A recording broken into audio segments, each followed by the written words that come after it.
welcome back to the astrology of it all. I'm Jakayla, and today, this episode is a little personal. So, I have a best friend. I'm not gonna say her name because she knows who she is. On the show, I call her Redfish. I'm the Bluefish, and that is a nickname that exists because I think we're both Pisces. Because we are both Pisces sons, not think, but we are both Pisces sons, and we're nothing alike. And well, we are alike, but we're alike, and then we're not. We were born a year and 2 days apart, same sun sign, basically the same solar season. And if you met us at a party, you wouldn't meet us at a party actually, because we wouldn't be at a party. But if for some reason we were at a party, you may not even guess we would share a single placement. She'd be the one to say the thing that everyone's thinking with full eye contact. I'm the one drafting a text about it for 3 days. She's the one running towards the scary conversation. I'm the one writing a blog post about the scary conversation. Same fish, different fish. And, a question that we both question sometimes when we're talking, mainly me, is we're both Pisces, so why are you like this and why I'm like this? And I think here's the funny part. When it's a stranger's chart, I can totally read it clean. But when it's me and her, my brain is short circuits because I'm inside the friendship. So this episode is kind of me finally sitting down and being able to really kind of talk about it. But in a way, it's also bigger than us because this is the question I think that makes people quit astrology sometimes. You read your horoscope, it doesn't fit you. And so maybe you decide the whole thing is fake. And maybe the answer is maybe astrology is fake, but I don't think that's the answer. I think the answer is that your sun sign is one placement out of a dozen, and everything around it changes what it does. So today, I want to use two real charts, mine and hers, and I want to show you exactly where same sign, different person lives, layer by layer. Okay, so quick refresher for new people on how I read charts because it matters for this one. I don't like to do personality types. I like to read the zodiac as seasons. Humans watch the earth and what it does as the sun moves through the year and builds language for how each phase of that cycle shapes you. Every sign, I think, is a survival strategy for its stretch of the year. So a Pisces sun, it typically means that we are both born at the very end of winter. This is a dissolution season, the stretch where the year is letting go of itself so spring can happen. And that's the climate we share. And honestly, I think you can see it in both of us. We do both feel everything. We're both porous. We both know things about a room we were never told. But here's my favorite way to say what a chart actually is. The sun sign is the climate. The rest of the chart is the terrain that the climate lands on. Same rain. One of us is a river. One of us is a volcano. She's the volcano. You get very different weather. And I'm the river. Duh, I'm crying. But let's look at the terrain. So, layer one. This is a nerdy one, but I can't resist. If you've heard the Leo season episode, you know I'm obsessed with deacons. Every sign splits into 3 10-degree chunks, 3 phases of the season, each with its own flavor. So hers is at 18 degrees in Pisces. That's the second decan, the middle of the dissolution season. And that decan runs on lunar energy. Feeling more as instinct, emotion that moves like tides. And my sun is at 20 degrees of Pisces. And this is 2 degrees later, and I'm in the third decan, the last phase of the whole zodiac year. And that decan runs on mainly Mars and Pluto energy. Basically, dissolution with an edge, endings that mean it. So 2 degrees apart, and we're already in different phases of the same season.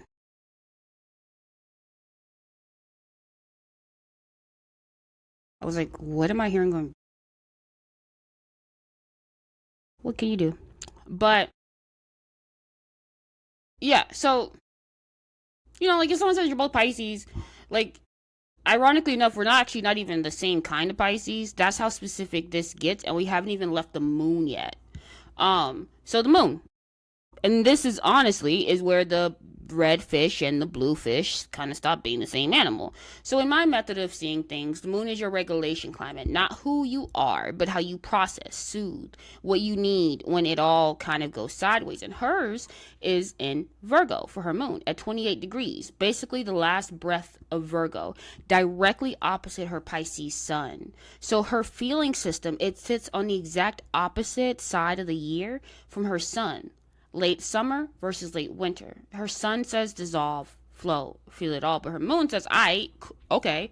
But why do we have to feel this? What caused it? What's the fix? Come on, give me the list. So when my friend's overwhelmed, she gets practical and she cleans and she solves. She can be in a midlife crisis and be like, well, anyway, I made me a spreadsheet. And that's not coldness. That's a late summer moon doing harvest triage on her own emotions. Now me, my moon's in Pisces. Same sign as my sun. So my sun and my moon are running the same seasonal strategy to feel it, to dissolve into it, to absorb the whole room. Except, my moon does not sit alone. My moon is conjunct Mars and Saturn. All three of them are stacked in Pisces. So kind of think about this. So for me, the feeling comes in, that's the moon, while Mars is standing right there, kind of being like, okay, we should do something about this right now with force. But then my Saturn is kind of like a bouncer with his arms crossed, and it's like, we ain't about to do nothing. We're gonna contain it and we're gonna be appropriate. So that's why I contain. My moon conjunct Saturn people, listen to me. Everybody probably thinks we're crybabies, and kind of can be, but hold on, sorry, 1 second. Mercury retrograde is something else. Okay, sorry for that. So my moon conjunct Saturn people, listen to me. Okay? We may come off like crybabies. Maybe sometimes we are. But we can actually be the opposite. Because we're the ones who can feel a hurricane and hand you a little light drizzle. Because Saturn is on the door. We process privately, quiet as it's kept. And we technically always feel guilty for having these at all. And with Mars in the pile, all of that contained feeling has pressure behind it. Which is why it comes out of me as work, as writing, as an entire website, if we're being honest. So you see the difference already? Same Pisces sun, her overwhelm turns into a to-do list. Mine's turned into a locked room with a very productive prisoner inside, I guess, if you want to put it that way. So third layer, the front door. Layer 3, the rising sign. In my language, the rising is the weather at your front door. It's not your core. It's the conditions everyone meets first before they ever get to your sun. And this is the layer where strangers would swear we may not even share an element. So the red fish front door, Scorpio, and not just Scorpio. Her rising is Scorpio, and Scorpio rising alone would explain a lot. That's a front door. It doesn't flinch. It has intensity as a native language, as a high tolerance for everything most people avoid, confrontation, power dynamics, the dark stuff. My love has never once been scared out of a hard conversation in her life. But Pluto, the planet that rules her ascendant, is in Scorpio, sitting in her first house, her chart ruler, in his own sign, in the house of identity. That is a triple stamp. That means the planet of I won't be moved, I can't be controlled, I will burn it down and rebuild better, is literally the first thing that walks into the room when you meet her. Her fearlessness is not a behavior, it's the frequency she broadcasts on. And people, they feel her before she's even said a word. I have literally watched it happen. And she's still a Pisces sun underneath. That's the plot twist people miss about her. Because behind the Pluto door, there's a whole little soft lunar deacon fish in there. But you have to get through that door first. And that door is Scorpio. Now I want to talk about my front door, Virgo rising. The weather at my door is late summer. I like to be tidy, useful, observant. How can I help? Also, I've noticed 7 things about this room already. So when people meet me, they think I'm a little bit put together. They think I'm organized. They think I'm calm. Meanwhile, behind my door, there are 4 planets swimming around in Pisces like a screensaver child. And this is the actual mechanics of same sign, different person. Her setup is the hardest door in the zodiac, softest fish behind it. My setup is the neatest door in the zodiac, but an absolute ocean behind it. We're basically inverted. Red fish, blue fish. So layer 4, she and I, we have the same Venus, and Neither one of us really feels it. Um, this part of the episode is the part for anyone who has ever looked up a placement and just felt like this is not me at all. So, me and my love, we both have Venus in Aries. Same sign, both of us. Venus in Aries is supposed to be the boldest Venus there is. See what it wants, walks over it, gets it. No games, no waiting. Neither of us have ever been that person, not once. And I think here's why, and this is the most important teaching moment in the whole episode, because a placement never acts alone. You have to check what's wired to it. So, her Venus is in Aries, and it has two hard squares sitting on it. Venus square Uranus, the push-pull. Get close, feel trapped. Need air, come back. And Venus square Neptune is the fog machine. It like idealizes people. You fall for the potential instead of the person. And you can't always see what you actually want to see through the mist. So her bold Venus fire gets kind of like routed through static and fog. Now my Venus in Aries answers to Mars because Mars rules Aries. So when I go find my Mars is in Pisces and it's conjunct Saturn. So when my Venus goes, you should go talk to them, the order is going to be sent to a commander who is very dreamy and indirect and standing next to a bouncer that's saying, absolutely not. What if we are embarrassing? So I'm kind of like the crush from afar, write about it in a journal type of Venus in Aries. And you know, the placement's real. The wiring around it is what decides what you actually live. We both have the same Venus, but hers is fogged and zapped and mine's is on a leash. Neither of us gets the clean version, and that's why placement by placement horoscope content feels hit or miss. Nobody's chart is a list. I think of it more as a circuit, if you get what I'm saying. So, layer 5.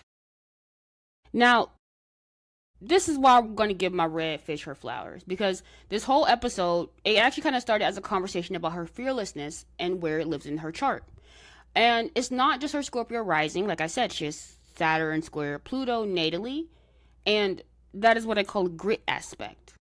People with hard Saturn Pluto contact have usually survived something that taught them in their body that they can almost survive anything. It is a placement that builds still where other people have worry. And then when you stack on top of that, she has a Mars square Jupiter on top. Big swings, willing to overshoot. She's not going to shrink the bet. And then Venus trine Chiron, which is the tender one, she's soft with other people's wounds, even though she leads with her armor. And that is like my little friendship with her, so it's facts. So her chart engine is steel core, big swings, fearless door, ocean underneath. That's a very specific machine, and none of it is visible from the word Pisces. And this is where I come in, where the bluefish chart was heading all alone. So my engine, I have 4 placements in Pisces, receiving everything. My Saturn contains it, my Virgo rising, it feels it, and I have a moon opposite my Chiron that it just kind of is always whispering to me that I'm not, that I'm too much, and that I'm not put together enough. And it's a wound that is really at me from across my chart. That's the part of my chart I have been working on to stop treating like a flaw. And if you have Chiron tangled up with your moon, you know exactly the whisper I mean. But Pluto conjunct my North Node in Scorpio, it shows me that my path points into the deep stuff on purpose. Jupiter in Scorpio is when you grow through psychology, the unseen, the things underneath the things. And Mercury trine midheaven in Gemini, which is mine, my work flows through my voice. And I kind of see that depth plus containment, that feeling turns into work, plus a career that runs on talking about the unseen. Cosmically created is not something I built despite my chart. I feel like it's in my chart. What's in your heart is in your chart and orbitally. And I have checked multiple times, and I feel it. But let's move on. So what do we actually share? Because here's the sweet part. Because after all of that, you might be wondering if the sun sign means anything at all. But it does. The climate is real. Her and I, we're both dissolution seasoned people. We both walk into a room and we download it whether we want to or not. We both need, even though I don't get as much as I should, but we both need water, sleep, and one person who doesn't require performance, okay? We need that. We both cry at commercials. She just may do it with a straight face. Actually, I don't know if she cried at commercials. That may be a push. But maybe there's something she could really be into. But the sun sign, it gives us the same language. The rest of our charts, it decides what we each say with it. I feel like she took the porousness and armored it. And I feel like I took the porousness and organized it. Two survival strategies for the same exact climate. Red fish, blue fish. But the same sea, right? And I think this is also how we work. And I'm going to say this. I'll say one soft thing before the cheat sheet because I hope she listens to this episode. But her front door is the thing I can't do. And I think my front door is the thing she can't do. But I should be careful with that, because if I say something she can't do, she's going to figure out how to do it. But Pluto in the first, it walks me into rooms I would have circled for a year. Virgo rising, I think it hands her a filing system for feelings she would otherwise maybe bulldoze straight through sometimes. I think we have a complementary terrain. And I think that's the actual astrology of a good friendship.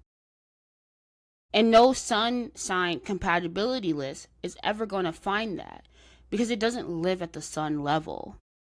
So now, cheat sheet. Because if you took one process away from this episode, take this. When you and someone with your same sign feel like different species, I think you should check these 5 things in this order. 1, the decan. If you look and you see which 10-day phase of the season is each sun in, you'll see a different decan, a different flavor from day 1. The second thing is the moon. Same climate, it can regulate completely differently.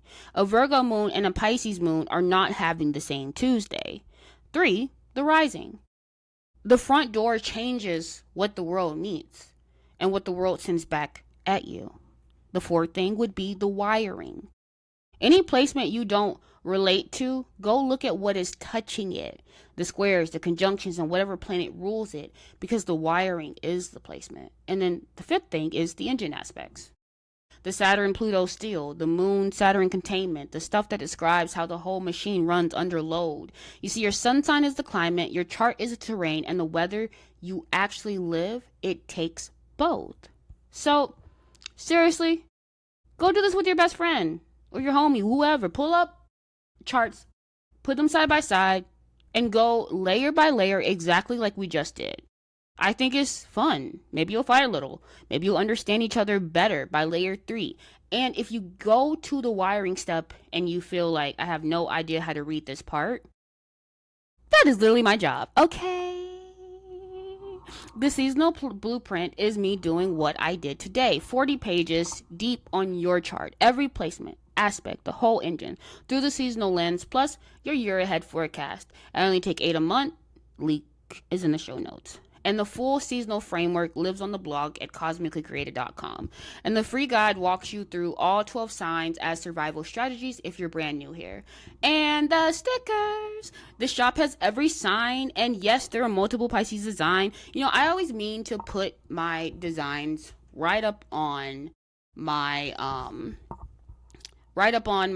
like slides. But there's just something in your girl that just always forgets and doesn't think about it till last second. And then I don't want to, I don't mean to be showing all the back into my computer. And I don't even think to like have my actual website up, but I'll go ahead and show it real quick. Come on, be nice. One day I'm going to show something very embarrassing on my computer by accident. I already have a feeling. I don't know what it's gonna be, but this is the Pisces like sticker. So you know, I'm only gonna show the Pisces stickers right now. But I have lots of designs, and if you go to my Etsy, will it take me straight to my Etsy page? Yes, perfect. Okay. You can also buy them in single format. Every listing I have typically has more than one design on it. So you just go and you pick the design you want and then you check it out. You check it, not just checking it out. You go add to cart and you check it out. Anyway, I digress. Just being a little silly at this point. But like I said, the shop has every sign. There's multiple Pisces designs because obviously the red fish and the blue fish could not be represented by one sticker. There's a soft bundle, a bold bundle, a complete collection. And yeah, but that's the episode. Same sun, different fish, and now you know exactly why. Go read somebody's terrain. I'll see you next time.